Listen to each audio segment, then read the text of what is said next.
Hello everyone, welcome to our new video. Today we will look into a common depreciation process, modified accelerated cost recovery system, which is very popular in US. Like for investment activities, like managers usually allocate acquisition cost over time, and this cost allocation includes the process of depreciation, obviously for tangible fixed assets, amortization for limited life intangible assets, or depletion for natural resources, right? So most of the US firms, they use straight line depreciation method for financial reporting purposes, but virtually all US firms use accelerated depreciation methods for tax reporting purpose, based on the depreciable lives specified in the income tax law. So what's the characteristics of MACRS? In this process, assets are placed into classes, and then you depreciate using predetermined rates, and the sum of the depreciation expenses equals the cost of the asset. So this is the way like you recover the cost over the time. So in other words, like 100% of the beginning book value will be depreciated across the time. Let's look at an example. In your book you can see there is a practice problem. So suppose that a project has a depreciable investment of 600,000 and falls under the following MACRS year 5 class depreciation schedule. So in the year 1 the depreciation will be 20%, in year 2 32%, year 3 19.2, and so forth. So we have to calculate depreciation for year 2, and we have to calculate book value at the end of year 2.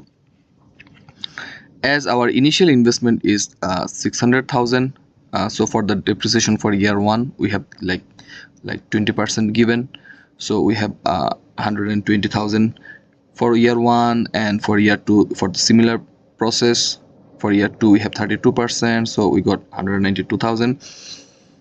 So after year 2 we have accumulated depreciation like 312,000. So this is the sum of the first year and the second year depreciation expense. So our initial value was 600,000, so we just deduct the depreciation expense from the initial value, and thus we got the book value for end of year 2.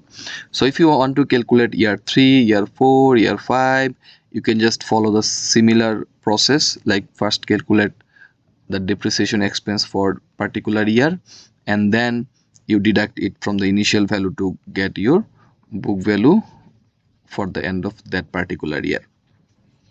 So the intention is here, like you have different depreciation rate for different year, and it should be predetermined at the beginning of the term.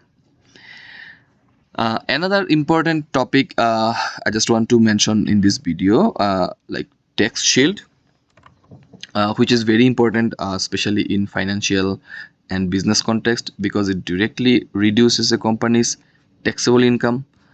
So it leads you to make you a lower tax payment. So that's why this is very important for like the corporation. The formula for tax shield is you just multiply tax rate with the depreciation expense. So if you know how much is your depreciation, you can just multiply the tax rate. So in our practice problem we have 100,000 depreciation expense, and our marginal tax rate is 21%. So we just multiply it and we got our tax shield effect 21,000.